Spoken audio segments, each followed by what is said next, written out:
Agbesúnmọmi ti ṣí ìkanni ìbánisọrọ láti bá ìjọba ìpínlẹ̀ sọ̀rọ̀. Wọ́n sì ti gbé àdéhùn kalẹ̀ lórí àti tú àwọn Olufarakasa tí wọ́n jí gbé sílẹ̀ l'Ogbomoso. Ẹ̀bẹ̀ ni mo bẹ̀yìn ìjọba, mo fẹ́ kọ́kọ́ mi olójú orí o. Ìyàwó olùkọ́ táwọn ajínigbé gé lórí sínú igbó ló ké gbàjarè bẹ́ẹ̀. Kò sí ìdáríjì fálágídí ọkàn o. Ẹnikẹ́ni tọ́wọ́ bá tẹ̀ lórí ìkọlù ìjínigbé ìṣekúpani tó wáyé níjọba ìbílẹ̀ Oríire, ikú ni o. Kò sí ìdáríjì fájínigbé. Ìwé mímọ́ Quran fìdí ẹ̀ múlẹ̀. Ìmáàmù àgbà ilẹ̀ Ògbómọ̀ṣọ́ ló sọ bẹ́ẹ̀. Ofege ìròyìn ni pé mò ń ṣàtìlẹyìn fún àwọn Agbesúnmọmi o.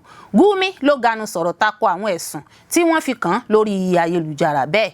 Àwọn Agbesúnmọmi ṣekú pa ọkọ mi, dá àjàgà ẹrù ìtọ́jú ọmọ 5 léèmí nìkan lórí. Obìnrin opó kan ló kọ̀mínú bẹ́ẹ̀ nípínlẹ̀ Imo.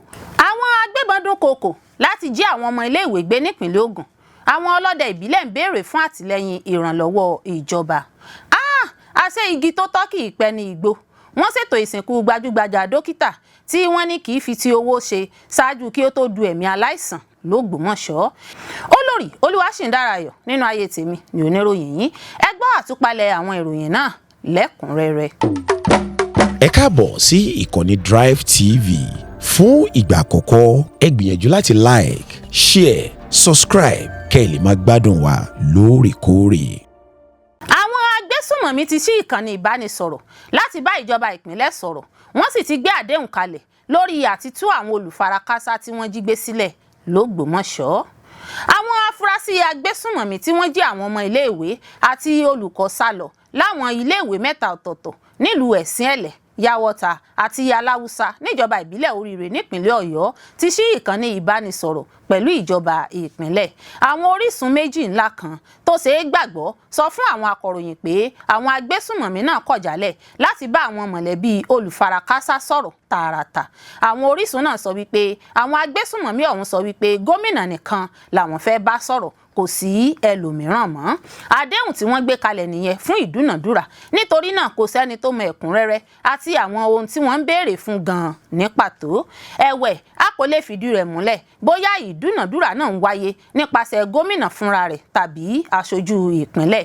Ẹni náà sọ wípé kì í ṣe pé àwọn àjọ elétò ààbò kò mọ ohun tó yẹ láti ṣe, ṣùgbọ́n ewu ń bẹ gan-an. Ìtura abẹ ni pé ìjọba àtàwọn Agbesúnmọmi náà ti ń bá ara wọn sọ̀rọ̀. Saturday Punch jábọ̀ pé àwọn ohun tí àwọn Agbesúnmọmi náà ń béèrè fún jẹ́ fífi pamọ́ láì jẹ́ kó hàn dé sígboro ayé lójú náà láti má bàa fi ẹ̀mí àwọn Olufarakasa wéwu. Olùbádámọ̀ràn pàtàkì sí gómìnà Mákindé lórí ètò ààbò Àbáyọ̀mí Fágbénró kò sọ̀rọ̀ kankan lórí ọ̀rọ̀ náà. Àwọn olùkọ́ àtàwọn akẹ́kọ̀ọ́ tó fi mọ́ àwọn ọmọdé, ọmọ ìkókó, ọmọ ọdún 2 àti ọdún 3 ni wọ́n ṣe bẹ́ẹ̀ jẹ́ jíjígbé sálọ láwọn iléèwé 3 lọ́jọ́ Ẹtì Friday tó kọjá. Àwọn Olufarakasa náà ti ń lo ọjọ́ bíi 9 nígbèkùn àwọn Agbesúnmọmi báyìí. Àwọn mọ̀lẹ́bí àti àwọn adarí ìlú ti sọ wípé ìpayà ìbẹ̀rùbojo àwọn ń pọ̀ sí. Àsìkò òjò tún ti wọlé dé, èyí tó máa mú àwọn lílọ bíbọ̀ la inú àwọn aginjù àtàwọn agbègbè tí kò dára nira sí i, tí yóò sì tún léwu fún àwọn Olufarakasa tó wà nígbèkùn.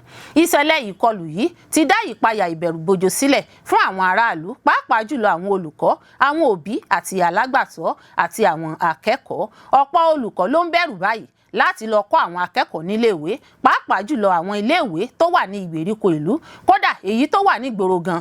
Bẹ́ẹ̀ làwọn òbí àti alágbàtọ́ kan náà ti ní kí àwọn ọmọ àwọn dúró sílé lẹ́rọ̀, tí ẹ̀mí bá sì wà ìrètí ń bẹ. Látàrí ìbẹ̀rùbojo tó gbilẹ̀ yìí, síbẹ̀ ìjọba fi dá àwọn aráàlú lójú pé ààbò tó dájú yóò wà fún àwọn aráàlú. Ikú òjijì, ikú àìtọ́jọ́ kò ní ṣẹlẹ̀ sẹ́nì kọ̀ọ̀kan. Àwọn Olufarakasa yóò sì rí ìtúsílẹ̀ òmìnira gbà láṣẹ Elédùà. Ni mo bẹ̀yìn ìjọba, mo fẹ́ kọ́kọ́ mi olójú orí o. Ìyàwó olùkọ́ táwọn ajínigbé gbé lórí sínú igbó ló ké gbàjarè bẹ́ẹ̀. Obìnrin opó tí í ṣe ìyàwó olùkọ́ Ọ̀gbẹ́ni Michael Oyedokun tí àwọn ajínigbé agbébọn jí gbé nínú ìkọlù sílé ìwé Yawọta Community Grammar School nílùú Àhoro Ẹ̀sìn-Ẹ̀lẹ̀ níjọba ìbílẹ̀ Oríire tí àwọn ẹni ibi náà pa nípa gígé lórí ti rọ ìjọba àpapọ̀, ìjọba ìpínlẹ̀ Ọ̀yọ́ láti dákun dábọ̀ jẹ́ kí ọkọ rẹ̀ lójú orí. Obìnrin opó náà, arábìnrin Mary Oyedokun, ló sọ̀rọ̀ àrò ọ̀hún nínú fọ́nrán fídíò kan tó hàn dé lórí ìtàkùn ayélujára níbi tí ó ti ń sọ̀rọ̀ lóhùn àrò tòmijé lójú. Gẹ́gẹ́ bí ó ti wí, ó ní ẹ jọ̀ọ́ mo bẹ̀ yín ìjọba, ẹ jẹ́ kí ọkọ mi ó lójú orí torí ọjọ́ iwájú.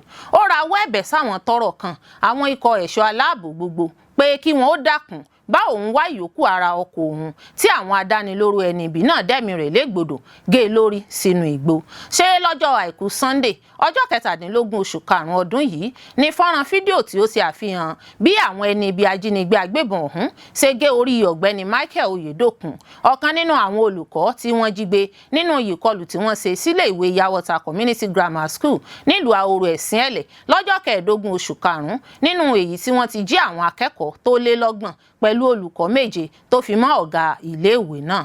Ẹnìkan ò lè sọ ohun tí ó fà á tí àwọn ajínigbé agbébọn ọ̀hún ṣèṣe bẹ́ẹ̀ fi kú oró náà pa ọ̀kan lára àwọn olùkọ́ yìí, bí ó tilẹ̀ jẹ́ pé onírúurú ní àwọn èèyàn ń sọ. Àwọn kan ló ń bá wọn lo agídí, nígbà tí àwọn kan sì ní ohun tí àwọn ẹni ibi náà ń ṣe fún àwọn akẹ́kọ̀ọ́ tó wà lákàtà wọn ló ta lára, gẹ́gẹ́ bí òbí tó fi sọ̀rọ̀ pé kí ni àwọn ẹni ibi ajínigbé agbébọn náà ń fẹ́ tí wọ́n sì ní orí rẹ̀ làwọn ń fẹ́. Èyí lohun tí ọ̀pọ̀ àwọn èèyàn kan sọ tí kò sì sí ẹni tó lè fìdí ẹ̀ múlẹ̀.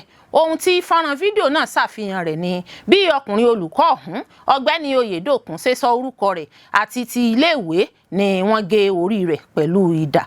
Fọ́nrán fídíò náà ló jẹ́ èyí tí ó dá ìpayà ìbẹ̀rùbojo sọ́kàn àwọn èèyàn tí ọ̀pọ̀ sì ń diwọ́ mọ́ orí. Ìyàwó olóògbé náà ló ti wá ń bẹ ìjọba láti bá wá ìyókù ara ọkọ rẹ̀ láti ṣe ìsìn ìkẹyìn fún un kó lè bá a lójú orí torí ọjọ́ iwájú. Ọ̀rọ̀ náà ni ìyàwó olóògbé yìí sọ lásìkò táwọn èèyàn ìgbìmọ̀ ẹlẹgbẹ́ àjọṣepọ̀ ọmọlẹ́yìn Kristi Christian Association of Nigeria CAN tí ẹni ọ̀wọ̀ Elisha Ogundiya àti ẹni ọ̀wọ̀ Bíṣọ̀bù David Moradeyo Kosodi ṣàbẹ̀wò ìbánikẹ́dùn sílé olóògbé náà tó wà lágbègbè Irewolede Residence. Àwọn ènìyàn Ọlọ́run ọ̀hún ṣe ìyàwó olóògbé náà ní pẹ̀lẹ́ tí wọ́n sì gbàdúrà fún òun àti àwọn ọmọ tó lóògbé fi sílẹ̀ tó fi mọ́ gbogbo ẹbí. Bákan náà tí wọ́n sì jẹ́jẹ́ àdúró tì wọ́n fún ẹbí olóògbé. Ṣé ọjọ́ Ẹtì Friday ọjọ́ 18 oṣù karùn-ún yìí ni wọ́n ṣètò ìsìnkú olùkọ́ tóun jẹ́ ṣíṣekúpa nínú ọgbà iléèwé náà nínú ìkọlù ọ̀hún. Ní báyìí ìyàwó olùkọ́ tí wọ́n ṣekú pa ọkọ tiẹ̀ sínú igbó lẹ́yìn tí wọ́n jí wọn wọ igbó lọ tán ti ń pariwo fún ètò ìsìnkú ọkọ rẹ̀ báyìí o. Kọ́lọ́run ọba kó ṣàwárí ìyókù ara olóògbé náà. Kò sí ìdáríjì fálágídí ọkàn o. Ẹnikẹ́ni tọ́wọ́ bá tẹ̀ lórí ìkọlù ìjínigbé ìṣekúpani tó wáyé níjọba ìbílẹ̀ Oríire, ikú ni o. Kò sí ìdáríjì fájínigbé. Ìwé mímọ́ Quran fìdí ẹ̀ múlẹ̀. Ìmáàmù àgbà ilẹ̀ Ògbómọ̀ṣọ́ ló sọ bẹ́ẹ̀.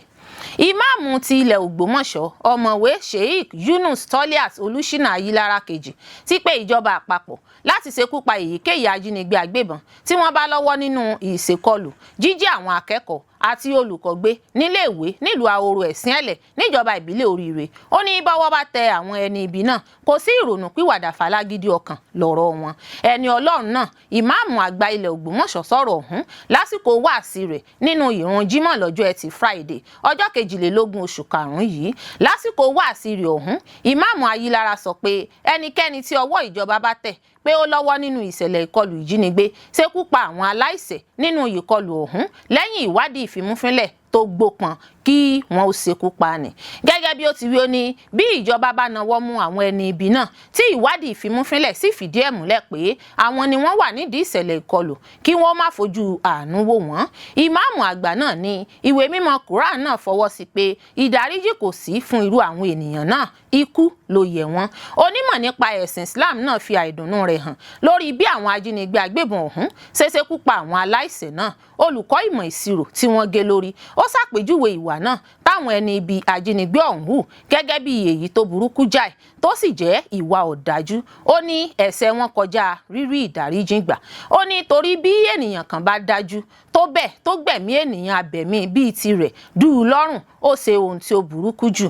Ó ní ṣíṣekú pa irú èèyàn bíi olùkọ́ ìmọ̀ nípa ìṣirò náà dàbí ẹni pa ọ̀pọ̀ èèyàn ni, nítorí olùkọ́ onímọ̀ ìṣirò ló jẹ́ èyí tí kò wọ́pọ̀. Ọ̀pọ̀ sì ni àìní àṣeyege ìmọ̀ ìṣirò nínú ìdánwò dádúró. Ìmáàmù àgbà náà ní àwọn kan ṣe ìdánwò WAEC ní ìgbà 4 ọ̀tọ̀ọ̀tọ̀ torí pé wọn ò yege nínú ìmọ̀ ìṣirò. Ó ní Ọlọ́run wá fún wa ní ẹnìkan tó ní ìmọ̀ náà tó dájú níléèwé ọ̀hún àwọn ẹni ibi sì dá ẹ̀mí rẹ̀ légbodò. ìmáàmù àgbà Olúṣínà Ayílára ó ní ẹnìkan ń ṣiṣẹ́ pẹ̀lú ìmọ̀ ìṣirò ọ̀hún nílé iṣẹ́ ńlá tó sì ń gbowó ńlá pẹ̀lú ẹni tí ó wá fi ara rẹ̀ sílẹ̀ ní ìfarajìn fún iṣẹ́ ìjọba ni wọ́n wá dá ẹ̀mí rẹ̀ légbodò. ó ní ẹni ẹlẹ́ni tó fi ara rẹ̀ sílẹ̀ gẹ́gẹ́ bí olùkọ́ láti máa kọ́ àwọn èèyàn fún wọn ní ìmọ̀ ìṣirò làwọn ẹni ibi náà pa nípakúpa. ìmáàmù àgbà náà ní èyíkéyìí ẹnikẹ́ni tó bá wà nídìí ìkọlù ìṣekúpani náà kò gbọdọ̀ rí ìdáríjì gbà.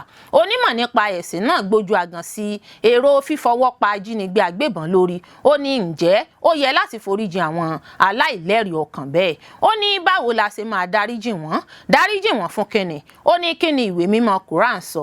ìwé mímọ́ Quran sọ pé tí a bá fọwọ́ òfin mú ajínigbé tí a sì ṣe ìwádìí ìfimúfínlẹ̀ pé lóòótọ́ ni wọ́n jẹ́ ajínigbé agbébọn kò sí nǹkan míì ju pípa lọ. ìmáàmù àgbà ilẹ̀ Ògbómọ̀ṣọ́ náà Olúṣínà Ayílára sọ̀rọ̀ yìí ní fífi àìdùnnú rẹ̀ hàn lórí ìṣẹ̀lẹ̀ ìkọlù ìjínigbé ìṣekúpani tó wáyé nílùú Ahoro Ẹ̀sìn Ẹ̀lẹ̀ níjọba ìbílẹ̀ Oríire níbi tí wọ́n ti jí àwọn akẹ́kọ̀ọ́ àti olùkọ́ gbé sáwọgbó lọ.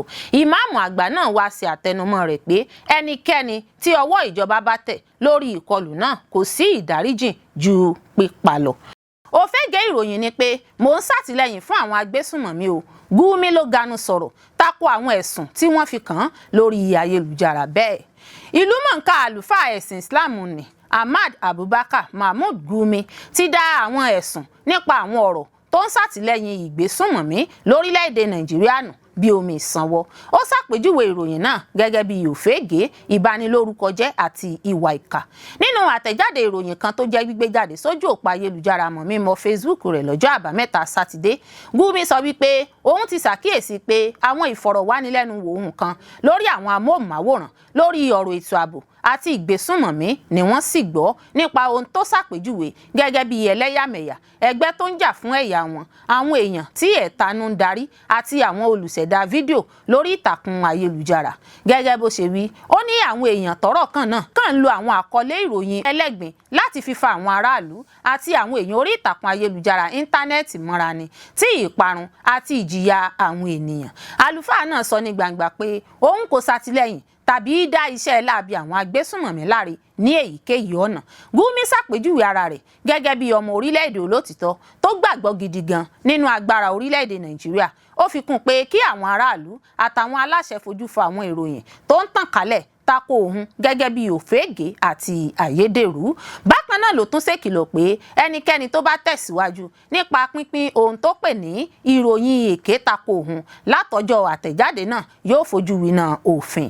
àlùfáà náà tẹ̀síwájú nípa fífi ìrètí rẹ̀ hàn fún ìwòsàn orílẹ̀-èdè àti àlàáfíà títí láé nígbà tó ń kẹ́dùn pẹ̀lú àwọn olùfarakasa tó ṣe kòǹgẹ́ ìkọlù wàhálà rògbòdìyàn jákèjádò orílẹ̀-èdè. Àwọn agbésùnmọ̀mí ṣekú pa ọkọ mi, dá àjàgẹ́rù ìtọ́jú ọmọ 5 lé mi nìkan lórí. obìnrin opó kan ló kọminú bẹ́ẹ̀ nípínlẹ̀ Imo ìyá. obìnrin opó kan tórúkọ rẹ̀ ń jẹ́ abilékọ Chioma Eke tí a bí ní ìlú Egu ṣùgbọ́n tó fẹ́ ọkọ rẹ̀ Chiguma Eke láti ìlú Umueze Umuwu níjọba ìbílẹ̀ Ọ̀pàlà nípínlẹ̀ Imo. ó ní àwọn ti fẹ́ra fún ọdún 13, àwọn sì ti bí ọmọ 5. èyí àgbà ló jẹ́ ọmọ ọdún 12 tí àbúrò pátápátá sì wà ní ọmọ ọdún 1 àti oṣù 2.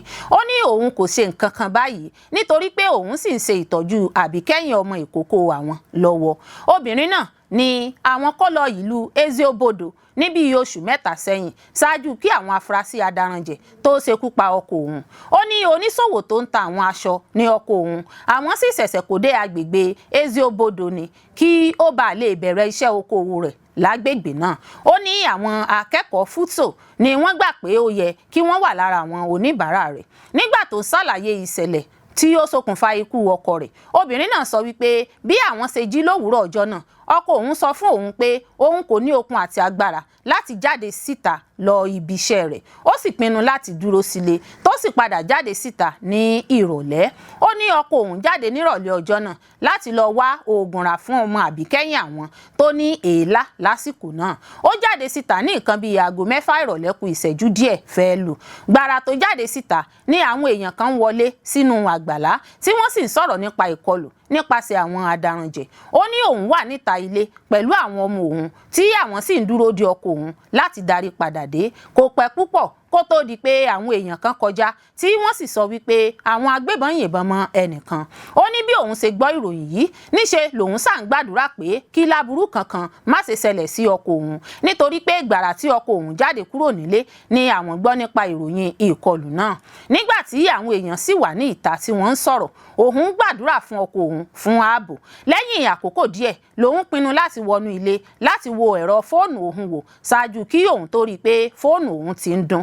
Ẹni náà tó pè sórí aago sọ fún òun pé wọ́n ti yìnbọn mọ́ ọkọ òun. Ibi tí wàhálà ti bẹ̀rẹ̀ nìyẹn. Wọ́n fi tó òun létí pé ọgbà ilé ìwòsàn St. Augustine ní Iagua ló wà, tí wọ́n sì sọ fún òun pé kí òun wá sí ọgbà ilé ìwòsàn náà. Ṣùgbọ́n lákòókò náà ilẹ̀ ti ṣú fún òun láti jáde nítorí àwọn ọmọ òun kékeré. Aago 7 alẹ́ ti lù lásìkò náà. Wọ́n pe àwọn àbúrò ọkọ òun bákan náà tí wọ́n sì sáré dìgbàdìgbà lọ gba ilé ìwòsàn ọ̀hún.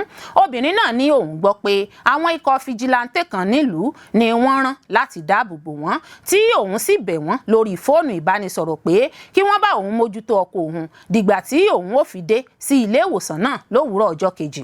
Ó ní àwọn àbúrò ọkọ òun sáré dé dìgbàdìgbà tí wọ́n sì ṣètọ́jú rẹ̀, san owó ilé ìwòsàn, tí wọ́n sì mú dá lójú pé yóò yè kò ní sí láburú. Nígbà tí obìnrin náà ń tẹ̀síwájú nínú ọ̀rọ̀ rẹ̀, ó ní àmì ara tó sọ àwọn ṣáájú ìṣẹ̀lẹ̀ náà ní bí ọjọ́ méjì ṣáájú ọjọ́ tí ìṣẹ̀lẹ̀ náà wáyé. Ó ní ọmọbìnrin kan jí láàlá pé òun rí àwọn ajínigbé tí wọ́n gbìyànjú láti nawọ́ gan bàbá òun nínú igbó. Obìnrin opó náà ní àwọn sì gbàdúrà tako àlá burúkú náà. Obìnrin náà ní ọkọ òun ní ọ̀kadà alùpùpù tiẹ̀, ó sì lọ wá oògùn rà ní ilé ìtajà ọ̀hún nígbà tí ó ṣàdédé ṣekùngẹ́ àwọn adaranjẹ̀ náà lọ́nà ní Eziobodo. Obìnrin náà kọminú pé orí òun ní gbogbo bùkátà ọmọ 5 wà báyìí, tí àwọn sì nílò ìpèsè oúnjẹ àti ìtọ́jú. Ó ní òun nílò ìrànlọ́wọ́ kánmọ́nkóbó láti ṣètọ́jú àwọn ọmọ náà. Ó rawọ́ ẹ̀bẹ̀ fún ìrànlọ́wọ́ láti bẹ̀rẹ̀ iṣẹ́ tí òun yóò fi tọ́ àwọn ọmọ wọ̀nyí. Ó ní òun ti kọ́ iṣẹ́ aṣọ káràkátà látọwọ́ ọkọ òun sì lè tẹ̀síwájú. Ó ní òun nílò ìrànlọ́wọ́ kánmọ́nkóbó láti ṣètọ́jú àwọn ọmọ òun 5. Àwọn agbébọn dunkoko láti jí àwọn ọmọ ilé ìwé gbé nípìnlẹ̀ Ogun. Àwọn ọlọ́dẹ ìbílẹ̀ ń béèrè fún àtìlẹyìn ìrànlọ́wọ́ ìjọba. Àwọn ọlọ́dẹ ìbílẹ̀ níjọba ìbílẹ̀ Ọ̀dẹ̀dà nípìnlẹ̀ Ogun ti gbé àníyàn dìde kégbàjarè síta lórí ètò ààbò tó mẹ́hẹ tó ń peléke sí lójoojúmọ́ láwọn apá ẹkùn ìpínlẹ̀ náà lẹ́yìn ọ̀pọ̀ àìmọye ìdúnkokò nípasẹ̀ àwọn afurasí agbébọn láti jí àwọn ọmọ iléèwé ní ọ̀pọ̀ àwọn ìlú. Àwọn ọlọ́dẹ ìbílẹ̀ náà sọ wípé ìdúnkokò àìpẹ́ yìí wáyé lẹ́yìn ọ̀sẹ̀ bíi méjì tí wọ́n jí máníjà alábòjútó ilé epo kan gbé sálọ lágbègbè ìjọba ìbílẹ̀ náà, tó sì padà jẹ́ títú sílẹ̀ lẹ́yìn ọ̀rẹ̀yìn lẹ́yìn tí wọ́n san owó ìtanràn ìtúsílẹ̀. Ẹni tó ń sọ̀rọ̀ lásìkò tó farahàn lórí ètò ojúkòrò tí wọ́n ṣe lórí ìkànnì ìgbóhùnsáfẹ́fẹ́ Smash 88.1 FM lábẹ́òkúta, alága ẹgbẹ́ àwọn ọlọ́dẹ ìbílẹ̀ níjọba ìbílẹ̀ Ọ̀dẹ̀dà Festus Ogundairo sọ wípé àwọn olùgbé ìlú ti wà lójúlá alákànfin sọrí látàrí ètò ààbò tó mẹ́hẹ tó ń fojoojúmọ́ peléke sí lágbègbè náà, gẹ́gẹ́ bí fídíò tó dé sọ́wọ́ àwọn akọ̀ròyìn. Ó sọ wípé lóòótọ́ kìí ṣe ìjọba ìbílẹ̀ Ọ̀dẹ̀dà nìkan làwọn ìṣẹ̀lẹ̀ wọ̀nyí ti ń ṣẹlẹ̀, ṣùgbọ́n tó ní èyí tó ń wáyé pàápàá jùlọ níjọba ìbílẹ̀ Ọ̀dẹ̀dà jẹ́ èyí tó ń kọni lóminú. Gẹ́gẹ́ bó ṣe wí, ìṣẹ̀lẹ̀ ìjínigbé tó wáyé láìpẹ́ yìí lágbègbè ilé epo tó wà lọ́nà iléèwé girama lágbègbè náà. Ó ní àwọn ajínigbé agbébọn jí mánéjà ilé epo náà sálọ ní déédéé aago 7 alẹ́, ó sì padà rí ìtúsílẹ̀ gbà lẹ́yìn tí wọ́n san owó ìtanràn. Ẹ̀wẹ̀, adarí ẹgbẹ́ ọlọ́dẹ ìbílẹ̀ náà sọ wípé àwọn olùgbé ìlú ti ń kọminú lemọ́lemọ́ báyìí lórí ìtanilólobó tó ń gba orí ayélujára kan tó ń tọ́ka sí pé àwọn adìyàmọ́ra agbébọn palẹ̀ mọ́ láti fojú sun àwọn ilé ẹ̀kọ́ níjọba ìbílẹ̀ náà láti ṣèkọlù sí. Ó ní kódà wọ́n tún dárúkọ àwọn ìlú kan àtàwọn gbèríko ìlú láàrin ìjọba ìbílẹ̀ Ọ̀dẹ̀dà. Gẹ́gẹ́ bó ṣe wí, àwọn àjọ elétò ààbò lágbègbè náà ti bẹ̀rẹ̀ àwọn ìgbésẹ̀ láti dènà ìṣẹ̀lẹ̀ ìkọlù yòówù tó lè fẹ́ wáyé. Ogundairo rawọ́ ẹ̀bẹ̀ sí ìjọba ìpínlẹ̀ Ògùn àti àwọn àjọ elétò ààbò láti gbárùkù ti àwọn ọlọ́dẹ ìbílẹ̀ pẹ̀lú àwọn ohun ìjagun àti àwọn ohun èlò irinṣẹ́ ètò ààbò bíi ọta ìbọn àtàwọn ìbọn tó dára lójúnà láti gbógun ti àwọn agbésùnmọ̀mí wọ̀nyí. Ó ní àmọ́ bó tilẹ̀ jẹ́ pé òfin kò fààyè gbà wọ́n láti máa gbé àwọn ìbọn ìgbàlódé, ó ní kí ìjọba tiẹ̀ pèsè ìbọn tí wọ́n fààyè gbà wọ́n láti máa lò fún àwọn. Ó ní àwọn ti ṣetán o láti dojúkọ àwọn ọ̀daràn wọ̀nyí pẹ̀lú àwọn ohun ìjagun. Bákan náà ló rawọ́ ẹ̀bẹ̀ fún àwọn ọ̀kadà alùpùpù láti ṣèrànwọ́ fún iṣẹ́ ìréde àwọn ẹ̀ṣọ́ aláàbò ìbílẹ̀ láàrin aginjù àtàwọn gbèríko ìlú. Àwọn ọlọ́dẹ ìbílẹ̀ náà jẹ́ kó di mímọ̀ pé àjùmọ̀ṣe ìfọwọ́sowọ́pọ̀ láàrin àwọn fìjìláńtẹ́ ìbílẹ̀ àti àjọ elétò ààbò ìjọba ṣe pàtàkì nípa gbígbógun ti àwọn ìṣẹ̀lẹ̀ ìjínigbé àti ìkọlù àwọn agbébọn láwọn gbèríko ìlú náà. Àṣẹ igi tó tọ́ kì í pẹ́ nígbó. Wọ́n ṣètò ìsìnkú gbajúgbajà dókítà tí wọ́n ní kì í fi towó ṣe ṣáájú kí ó tó du ẹ̀mí aláìsàn l'Ógbómọ̀ṣọ́. Ṣé ó wu ni ká jẹran pẹ́ lẹ́nu? Ó ń fa ọ̀nà ọ̀fun ni ò jẹ́. Bẹ́ẹ̀ ni ọ̀rọ̀ ikú gbajúmọ̀ dókítà onímọ̀ ìṣègùn òyìnbó dókítà Sunday Ọládìpọ̀ Ọládèjì tí ó jẹ́ olùdásílẹ̀ gbajúgbajà ilé ìwòsàn aládàáni Mainspring l'Ógbómọ̀ṣọ́ jẹ́. Níbi ètò ìsìnkú dókítà Ọládèjì náà tí ó wáyé ní ọjọ́ 22 oṣù karùn-ún ọdún yìí nínú gbọ̀ngàn ńlá ìjọ onítẹ̀bọmi Bíúlà tó wà lágbègbè Baptist High School l'Ógbómọ̀ṣọ́ ń ṣe lẹ́sẹ̀ ògbèrò níbi ètò ìsìnkú náà. Gẹ́gẹ́ bí àwọn èèyàn ṣe sọ, wọ́n ní iṣẹ́ oore iṣẹ́ àánú dókítà tó dolóògbé náà ló jẹ́ kí ó rí bẹ́ẹ̀. Ṣé bẹ́ẹ̀ ni bá ṣeun ká sọ pé ó ṣeun.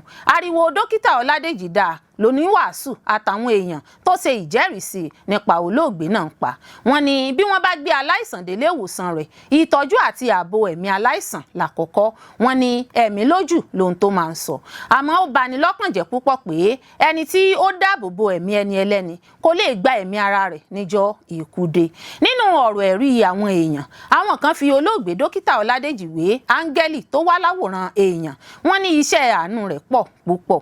Lẹ́yìn gbogbo ètò nínú gbọ̀ngàn ńlá ìjọ onítẹ̀bọmi Bíúlà ni wọ́n gbé ìyókù ara olóògbé náà wá ilégbèé rẹ̀ tó wà ládùúgbò Ògbómọ̀ṣọ́ High School níbi tí wọ́n ti fi eérú fún eérú erùpẹ̀ fún erùpẹ̀. A ó pàdé lẹ́sẹ̀ Jésù níbi tí ìpínyà kò ní sí mọ́ lórin tí wọ́n kọ tí wọ́n fi juwọ́ ó dìgbà ó ṣe fún dókítà Ọládèjì. Ọjọ́bọ̀ Thursday ọjọ́ 14 oṣù karùn-ún ọdún yìí ni kòwé ìkànké tí kòwé ọ̀hún ò ha tí wọ́n kéde ìpapòdà dókítà Sunday Ọládìpọ̀ Ọládèjì. Ṣé ọ̀rọ̀ Bíbélì ni pé dídí ọmọ ènìyàn yóò dàbí olè lóru? Gẹ́gẹ́ bí ìròyìn ikú olóògbé náà, wọ́n ní kò ṣàìsàn ṣáájú kọlọ́jọ́ tó dé, ikú kàn dé bá lójijì ni. ń ṣe nílùú kan bóbó lọ́jọ́bọ̀ Thursday ọ̀hún tí ìròyìn ikú rẹ̀ dé etí gbọ́ àwọn èèyàn. Ògbómọ̀ṣọ́ pàdánù akọni dókítà nínú ìmọ̀ ìṣègùn òyìnbó láriwo tọ́pọ̀ èèyàn ń pa. Wọ́n bí olóògbé Sunday Ọládìpọ̀ Ọládèjì ní ọjọ́ 7 oṣù kejì ọdún 1982 nínú ẹbí bàbá àti màmá Ayọ̀ọ́lá Deborah Ọládèjì lágboolé Olúgbadé ládùúgbò Sawmill Adeleke níjọba ìbílẹ̀ Gúúsù Ògbómọ̀ṣọ́. Ó lọ sí ilé ìwé alákọ̀ọ́bẹ̀rẹ̀ Ìfẹ́ Daycare Nursery and Primary School l'Ógbómọ̀ṣọ́ lọ́dún 1986 sí ọdún 1990. Ó tẹ̀síwájú nílé ìwé Catholic Maryland Nursery and Primary School lọ́dún 1990 sí ọdún 1993. Òun ni akẹ́kọ̀ọ́ tó pegedé ní kíláàsì fún ọdún 4 lásìkò ìgbà tí ó fi wà nílé ìwé Ìfẹ́ Daycare. Ó lọ sí girama nílé ìwé Ògbómọ̀ṣọ́ High School ní ọdún 1993 sí ọdún 1996 kí ó tó lọ parí nílé ìwé Science Ògbómọ̀ṣọ́ ní ọdún 1996 sí ọdún 1999. Ó wọlé ìwé gíga fásitì Ládòkè Akíntọ́lá ní ọdún 2000. Lẹ́yìn rẹ̀ ló tún lọ sí ilé ìwé gíga fásitì ìlú Ìlọrin níbi tí ó ti lọ kẹ́kọ̀ọ́ nípa ìmọ̀ ìṣègùn òyìnbó medicine lọ́dún 2021 sí ọdún 2008. Lẹ́yìn tó parí ló ṣe internship rẹ̀ nílé ìwòsàn ìjọ onítẹ̀bọmi Baptist Hospital èyí tí ó ti di Bowen University Teaching Hospital Booth báyìí ṣáájú kí ó tó lọ sìnrú ìlú nílùú Sokoto lọ́dún 2009 sí ọdún 2010. Lẹ́yìn tó darí dé láti ẹnu ti àgùnbánirọ̀ ló tún kẹ́kọ̀ọ́ sí nípa ṣíṣètọ́jú nílé ìwòsàn àti ilé ẹ̀kọ́ Bowen láti ọdún 2010 sí ọdún 2016. Bákan náà ní ilé ìwòsàn Ọlárìnwájú nílùú Ìlọrin, Kwara State. Ó gba àmì ẹ̀yẹ dókítà tí ó yege jùlọ ní Bowen University Teaching Hospital láàrin ọdún 2015 sí ọdún 2016. Ó ṣe ìdásílẹ̀ ilé ìwòsàn tiẹ̀ Mainspring lọ́jọ́ 9 oṣù kìíní ọdún 2017 ní agbègbè Ògbómọ̀ṣọ́ High School. Dókítà Sunday Ọládìpọ̀ Ọládèjì ló ìmọ̀ ìjìnlẹ̀ rẹ̀ nínú ìmọ̀ ìṣègùn òyìnbó ṣe ìwòsàn fún ọ̀pọ̀ èèyàn l'Ógbómọ̀ṣọ́ àti ní agbègbè rẹ̀. Gbogbo eré àti ìgbìyànjú rẹ̀ ni láti ní ilé ìwòsàn ńlá pẹ̀lú àwọn irinṣẹ́ ìdóòlẹ̀mí tí kò fi ní sí gbígbé aláìsàn rẹ̀ Ìbàdàn tàbí Ìlọrin ṣáájú kó tó rí ìwòsàn ló sá títí èyí tí Ọlọ́run ti ń gbà fún ṣáájú kí ó tó papòdà.